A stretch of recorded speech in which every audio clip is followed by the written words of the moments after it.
Hello, everybody, and welcome back to the Hilltop Pillbox here in Abbotsford, British Columbia, Canada. And today we have another exciting unboxing video. Yes, we've received more swag from Sky Marshall, the Sky Marshall. And so let's get right to it. I asked him, do you want me to do an unboxing or just open it? And he says, do an unboxing because I forgot what I sent you. So we're going to do that right now.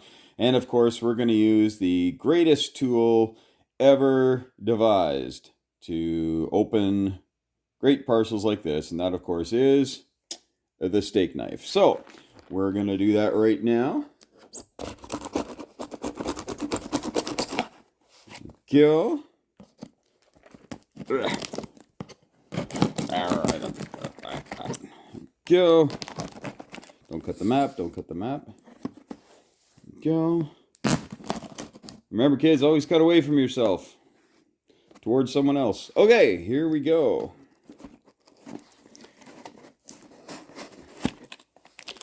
Da-da-da. Ooh, look at this. Well, we're going to start. Well, it's all kind of wrapped together. All right. Well, what are we going to do here? I don't want to spill anything. He always sends stuff in these neat little boxes. I'm gonna start with this here. My goodness, look at that. My British Navy's just got a real upgrade. Cruiser, destroyer. Got some transports here. Torpedo boat destroyers. Oh, these are the things here that are. They always look so cool. I don't know why. I think it's just because you can't buy them, right? Like they're just they go in the original setup, and when they're gone, they're gone. So they're a little more special, I think, than some of the other units. And here we have, got the Admiral Shear. There we go. The cruiser. Now the Arkansas, the U.S., getting a bit of a nod there. And the Graf Spee. The Graf Spee, which unfortunately has been sunk in my current game of 39. Otherwise, I'd place it here in the South Atlantic, but it's gone already. It died a horrible death. And then look at this, folks. Look at all the planes. Looks like we got some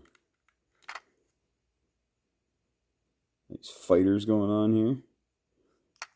Got the Spitfires. Got some Mosquitoes. Wow. These are just great. Look at these things. We got coastal battleships. I tell you, Sky Marshall does so much of just the background studying, the information to know what these ships were, what they should be called. And that's what I really appreciate, especially. I mean, I love the artwork and obviously the dedication to creating better and better units, but I love the historical accuracy that he brings to it. So good job, Sky Marshall. Looks like a Catalina. It's got British markings. I don't know if they used Catalinas. Yeah, just look at that. And then, of course, got your heavy bombers. Got the Lanks going on here. Very cool. Look at that. This is going to look so good on my board. I'm going to be swapping stuff out immediately. The German Navy has been pretty much sunk except for subs, and one destroyer in the Med, but that's already one of his units. I'll show you if you haven't been watching my 39 game. Whoops. So the Erich Steinblank. Yeah. Seems like there should be a von in there, doesn't it? Erich von Steinblank, but I know that's a nobility kind of a shtick. Maybe Eric wasn't noble. Well, look at that. That's gonna look so good on my board. I love having the nice planes because I have planes on flight stands, but they're not painted because I am not good at painting. And so being able to put those in the sky just looks so much nicer. And then over here, got some roundels. All right. Got some roundels. Oh, we got some airborne units here. There you go, the 101st. There we go. few of those bad boys right there. And of course, we're going to have the 82nd, the other large paratrooper force, airborne force. Of course, we got our Canadians. This is the 1st Airborne who did, they did a landing. There's a few hundred of them that jumped in on the 5th of June for D-Day. And then British Para, of course. I'm sure that's who this is. Yeah, the 6th Airborne. Yeah, call them the Para. There you go. Look at that. Then we get some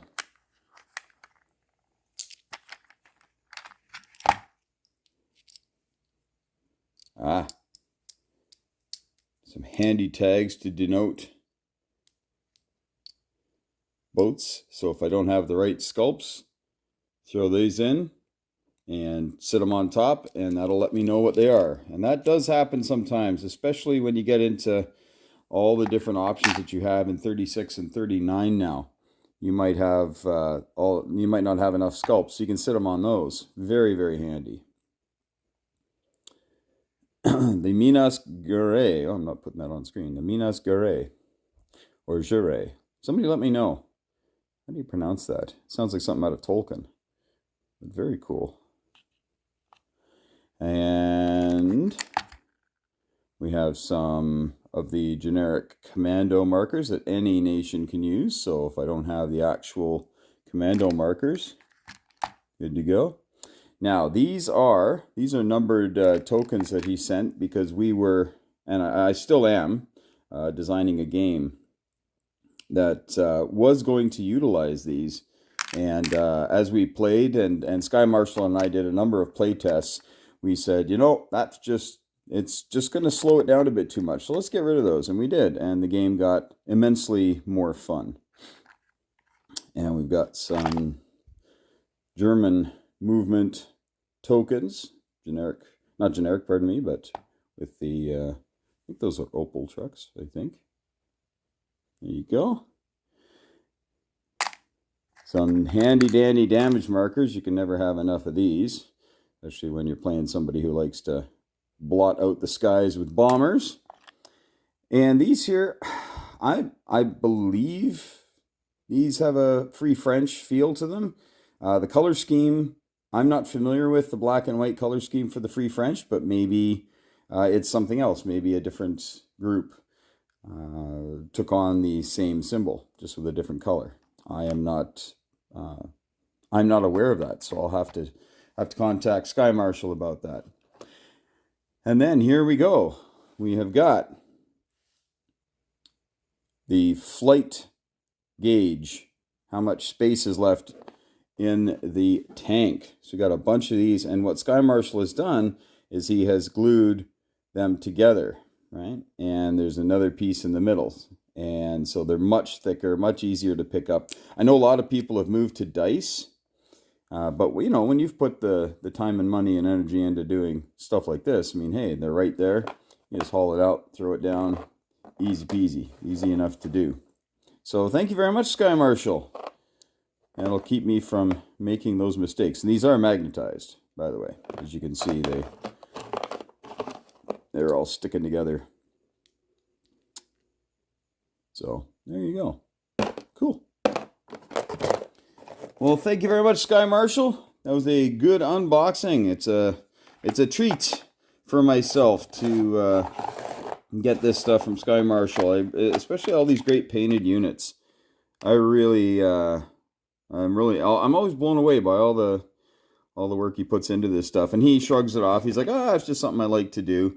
But for you, Sky Marshall, and for all you other folks out there who have the patience and the skill to do stuff like this, the rest of us are jealous. Okay, I'm just going to put it out there. We're jealous. It's an honest jealousy. It's a noble jealousy. And we wish that we could do stuff like that, but we're just not there. We're just not there. We don't have the we don't have the jam for it. Now, other people do different painting. I recommend you go over to Triple Crowns And you can see Triple Crown's, the paint jobs that he does on his units. Because what he does is it's single colors, but he does some dry painting on them and different types of glosses and whatnot, and they look really good. I've had the fortunate blessing to play at his place a number of times, and those always look really good. My greatest painting flub that actually turned out to be pretty good in my mind was these guys here. These are my nationalist Chinese guys.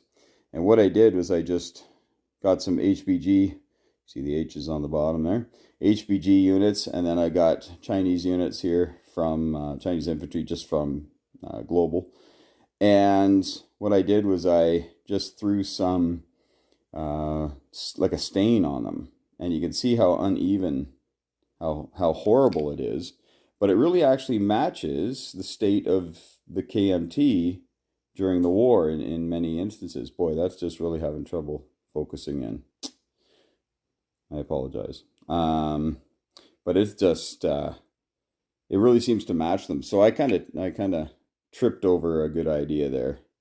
And it seemed to work out okay. But obviously not to the skill level of most of you who are watching this. But, you know, it's the kind of stuff that kind of makes our day when we have a happy accident, as Bob Ross would say.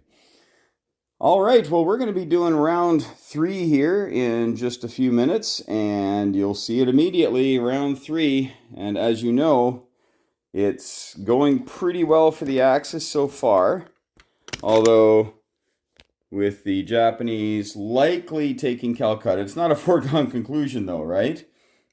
We saw in Triple Crown's version he had enough stuff to take Calcutta, and he didn't even get into the armor that Calcutta was defending with, let alone the aircraft. So this is definitely going to be a close match. I think Japan's got it, but we'll see. And remember, when they do their sneak attack, they're going to get $35 they could spend immediately, get it right into the game, and then you'll have a plus 25 to the Americans on their economy. And if we look up on the board, I'm going to zoom in there across the table. You can see the Americans are at 33, so that'll put them up to 58. And then as the Germans go to attack Russia this turn, that'll be another 10 if they go in. That'd be 68. And the Americans only need to get to 80, so they'd only need to roll a 12. So it is possible that here on turn 3, by the end of turn 3, the Americans could be in the war. So while the Axis are enjoying the heady days of success, that can turn very quickly. And the British still have decent economy going on. But FEC, if they fall, Japan might be able to pivot and meet the Americans in time. But as you can see here in the Pacific, there's not a lot there because I haven't built much. Everything has been transports and land units because that's what we've been trying to get down here. So we're going to give this a whirl. I'm excited to see what's going to happen. Stay tuned. Now, this is the last turn that I'm going to do for over a week because I'm headed down to La La Land, taking a filmmaking course down there to help me become a better film teacher up here at my high school. So that's going to be exciting. I'm looking forward to it. And yeah, but you're going to have to wait a week and a bit to find out what happens on turn 4. All right, thanks for watching, folks. Stay tuned. Here it comes. Turn 3. And will the Germans go in, or is it too soon? Well, America, I got good news and not so good news. Well, the good news is the Japanese will not be using their sneak attack against you. The bad news is that Calcutta is gone. Yes, Calcutta fell, but not without an intense struggle. The Gurkhas and the FEC, the Indian contingents here, really put paid to that notion that getting into India is a losing venture. But they did end up with 4 ground units in Calcutta. and that was enough to secure it, and likely against any further aggression by FEC. So FEC might have to hightail it out of there, destroy their military bases, and just get out. They can't build anything, obviously, so there's that. So that's on round 3, folks. That's round 3 with the sneak attack. The other sneak attacks were here in Singapore, and they took that. And you can see it's empty, of course, because you do get that free non-com maneuver after the attack. The Japanese can move guys. So I moved them up to Siam. They were my Siamese units. Moved them up to Siam because China could be a problem here, as you'll see in a minute. A couple of transports died horrible deaths over here, and that small Dutch fleet with a couple of Anzac boats is now a diving reef off the coast of Australia. So we are moving up the war. The Americans are now at $58, likely to be 68 at the start of next turn, plus whatever they roll. So a German invasion of the Soviet Union could actually bring America into the war. Looking at China, though, this is a growing concern for the Japanese. Definitely going to have to get this transport fleet back and start pumping out units. Now, again, this is a new thing for me. I've never played 39 as Japan without building at least one industrial complex on the mainland, so I can, just plop down 3 infantry. I didn't do that this time because I really wanted to take Calcutta. So, well, I got my wish there. But now China and Communist China are likely going to be putting a lot of pressure. And if the Soviets want to get in on it, they might join as well. And I might be losing a lot of units up here. Having said that, the Japanese have $95 to spend next turn. They have 58, they got 10 in bonus for 68, and they took 27 from FEC. So if you think the Japanese are coming, maybe don't come and take these, because you're only going to be able to use the money once, and then the Japanese are going to be taking it from you. You're actually giving them an extra $4, and you got guys out of position. So if you got the feeling that maybe the Japanese are coming, might not be a good idea to expand your empire willy-nilly down here. So Anzac here, I built some of these little frigates down here, little corvettes, I should say, and I don't know if it's worth it. Might want to get rid of that, just to get rid of it. We'll see. Built a couple more pillboxes. I'm trying these out and seeing if they have any sort of real defensive bonus. The nice thing is it's an auto kill, but they don't get destroyed. So if the Americans come in and take it, that auto kill will happen to Japan if Japan goes back to try to reclaim them, because the pillboxes remain. Up here, Instafleet, I use some of the $35 that I get for declaring war, and I put it into boats. In fact, most of it went into boats. I didn't build anything else anywhere except the fleet and the pillboxes. So America definitely has its work cut out for it, but it's going to be a lot richer at the end of next turn, and possibly even in the war. They roll well enough, they could actually be in the war, because all they will need is a 22 to be in the war. Possible, not likely, but possible. All right, well, that's the update from the European. I guess I really didn't go over it. I'll go over it right now. Basically, we piled a bunch of stuff in Romania and Bulgaria and Yugoslavia. The Germans have come through, so Greece is under a lot of pressure. The German destroyer backed up, so he's got a friend over there. The Germans went over and sank the 2 Canadian destroyers. That took like 5 rounds. Nobody was hitting, nobody was hitting, nobody was hitting, nobody was hitting. And then on round 5, the Germans got 3 hits on the 2 destroyers, and the destroyers missed. So Canada, you had your chance. Could have been somebody, but you messed up. So the British are likely going to try to come and solve this problem here. And that's the point of the German U-boats, though, is to make the British spend money on destroyers. That's the point. Get out there, annoy them, And I know that I enjoy doing that as the Germans. So now, as it stands right now at the end of the Japanese turn, the Axis have 4 victory cities in Europe. And they have 5 victory cities over here. So they have 9 of the 12 needed. You don't check for victory until round 10, unless one side kind of cries uncle. But there's 9 already. They need 3 more. And the 3 that typically go are going to be Manila is one that typically goes. And then you'll have 2 more in the Soviet Union, Leningrad and Stalingrad, sometimes Leningrad and Moscow. Cairo is definitely on the table for the Italians because the Italians were able to block the British fleet from coming in last turn, but the British fleet can certainly come in this turn.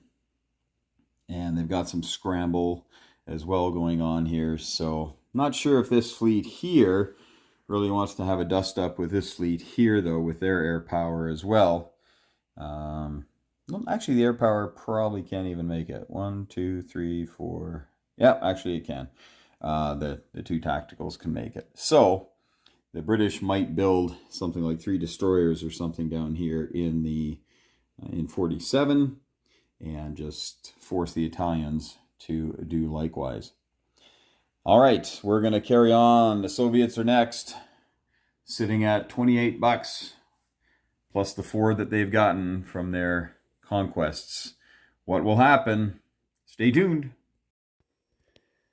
All right, so as things have progressed, we have, well, some interesting storylines. As we know, Calcutta has fallen. The KMT are fairly strong. Again, they've only got an income of, they collected 14 this last turn, so it's not like they're going to be, getting out of hand completely, but they are chipping away into the Japanese money. Their Japanese are down to 52 now. Of course, the money islands are likely going to be starting to be gobbled up here, but not anytime real soon. Probably able to take Borneo and maybe Sumatra, but after that, they've got to worry about some other things, namely that the Americans are currently sitting at $73. Yes, they rolled an 18, or pardon me, a 15, which took them from 58 to 73.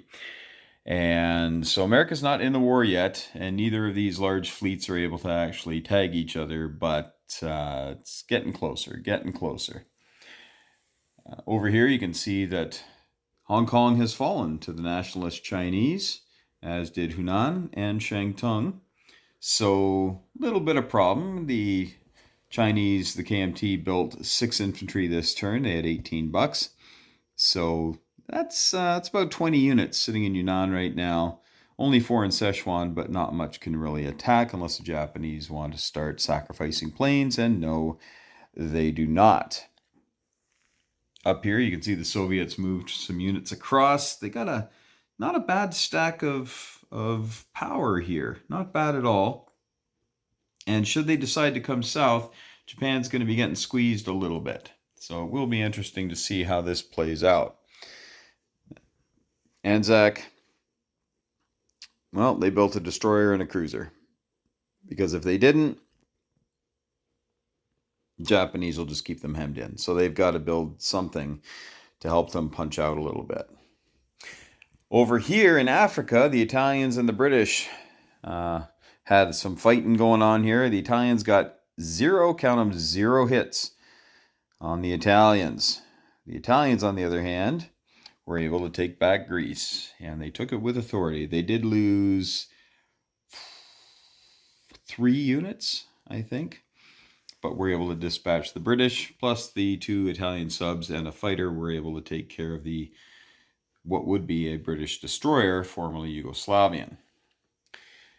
The Italians built a couple of destroyers, and they bit the bullet and built a factory in Africa, not the least of which was because here come the British-supported Free French troops who are moving into the Italian territories. So Italy's lost the Horn of Africa, they lost Tripoli, And so they need to start building some stuff down here. But because the British moved their massive fleet here into the Med and built 2 destroyers and a transport, they are now a threat to all of these different holdings. So Tobruk could actually fall, and that would be a problem for the Italians. Now you're saying, now why did you build a factory in a place where the British can now reach it? They've got all this air power and they've got a transport to come in. And you're absolutely right. But I thought this out, and this is one of those, yeah, you can do it if you want, but are you willing to pay the cost? So for the British, for them to come over here and take Tobruk and destroy that shiny new factory that the Italians just built, and they could. There's only a fortification and a man. So you've got 3 dice, but you also got the anti-aircraft. So there's literally 4 dice coming at you, and one of those dice can only hit aircraft. So the British could come here. They could bring a tank and an infantry, and they can bring 4 planes, including a bomber, 2 tacticals, and a fighter. Could come here and take Tobruk, and they could take it. But what are they willing to give up for that? Because if they send their transport over there, it's going to die, right? There's just there's nothing for it. It's going to die. Probably at the hands of the Germans the following round, but maybe the Italians will come down and they'll kill everything too, right? So the British fleet then has to decide, are we going to stay here and build up, or are we going to go to Tobruk? So this fleet, it's a good-sized fleet, but the Italians, having just built a couple of destroyers, can now reach out and attack anything that comes into 46. And they've got a lot of stuff that can do that. They can take out all of this, all the air power that they have, which is 3 fighters and 2 tacticals and a medium bomber. Whoop, that was in the Greek fight. Got to put him there. And although the British can land 3 planes and try to defend, if that goes poorly for the Brits, that's basically going to create a real problem for the Allies, because now Britain's going to have to pour money into Cairo to try to keep it alive. The Italians have no natural enemies right now except for the British, and they can pivot around and come and take Gibraltar as well. So it's not as though this is a gimme. But these are the things I like to do in this game. These are the things that are fun for me to show, okay, well, yeah, you want to do this? Go ahead and do this. But what's it going to cost you, right? What's the cost? So having said that, over here, we've got some British destroyers and 1 transport and a sub. They could come and take a poke at Rome. Okay. Now Rome has 2 men, anti-aircraft, and 2 fighters. So the British could come in. Now there's 3 destroyers. So the 3 destroyers would be going up against 4 destroyers and a sub. And then the transport is there. But the transport can only land 2 infantry. They can come down. Right? The British bombers cannot reach Rome and then go on to any British territory because it's just too far now for the British bombers to make it. So it's only going to be 2 men. So they could try. If they do that, I would not scramble my planes. I would just have my planes stay and play defense. Plus, there's even an air transport that can absorb a hit. So you'd have 2 men shooting at 2 versus 2 men at 4, 2 planes at 6, another plane that doesn't defend, and the anti-aircraft gun. Highly unlikely, right? So these are these options facing the British right now. But I don't think they want to throw away men and materiel this early in the war. I think those would be losing gambles. Some players might do it though. So I just want to show you that it's possible. Leave comments below if you think it's a good idea here at the end of round 3. The Americans, as has been the plan the entire game, are tooling up to make a major landing. And right now they have 5 transports and they've got about a dozen units that can make a landing. Okay? Now what we need to do with all these guys is move them up to 25. Forgot to do that. Get so carried away with playing a solo game, you forget to do the important things. It's the little things, really. But they're going to go all here. Again, this now is a tempting target for the Germans, right? The Germans could attack this, and with their 3 subs here, right? They could come in and attack it and likely kill it all. There's only 3 units here and then a couple of scrambles. But they might come in and do it. Now, these guys here, remember the transports do shoot back at a 1. But if the Germans can dispatch all of this, yes, America's instantly in the war, but they've got nothing to prosecute the war. So that might be a play that the Germans might make at the start of turn 4. And then their incursion into the Soviet Union will not increase the American money, but yeah, so why not attack, right? But again, you're throwing away 3 U-boats, probably. The planes will likely take care of them, unless the U-boats get 3 hits right off the bat. So, I tell you, it's an interesting game. Very interesting game. CCP on the march, KMT on the march, the Soviets on the march, the Japanese having to kind of, I don't want to say turtle, but they've got to be cognizant of the fact that they really don't have the economy yet to take on America if America goes full Pacific. So that's why we built a couple of these pillboxes in Palau and I think the Marshalls. So now we've got 4 pillbox systems out here. Americans are hiding here in case the Japanese get uppity and want to convoy them on the first turn. They'll at least have a couple of boats they have to sink first. All right, so that is everything thus far. It will be a very interesting round 4. Will the Germans open things up and go punching into Russia, or will they build up one more time hoping the Americans roll less than a 7? A 7 will get America into the war. Well, the Russians on this turn rolled a 7, actually. They went from a 28 to a 35. So, yeah, anything's possible. Maybe they'll roll like a 4 or something, and that'll buy Japan and Germany and Italy one more round of just beating on the poor UK. And that's what happens in this game. Keep America out, beat up the UK as much as you possibly can, and then by the time America's in the war, they're your only real threat. Thanks for watching, folks. Like I say, this is it for the 1939 game. Got a lot to do today to get ready for my trip. And don't forget, hilltoppillbox@gmail.com. I've had a few people emailing me over the past couple of weeks asking about the Northern Lights tournament that we're going to be holding up here. The prizes are getting better. The attendees are getting better. Just keep emailing me for that information. Some of you are asking some very specific questions. But essentially, August 18 to 21st of this year, come on up to Abbotsford, fly into Abbotsford. I'll drive you around, or you can fly into Vancouver and rent a car. And we're going to be playing in my school, and it's going to be a lot of fun. It's going to be a lot of fun. And if you live in the area, hey, you can just drive on over and play. You don't have to worry about accommodations or anything, of course. And it's just going to be so much fun, folks. So I'd love to have you up here for the first ever, and definitely not the last ever, historical board gaming Northern Lights tournament. It's going to be a great time, folks. Looking forward to it.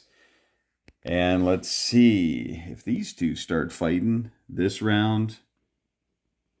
Hug your loved ones. Thank your friends for playing. And may the dice be with you.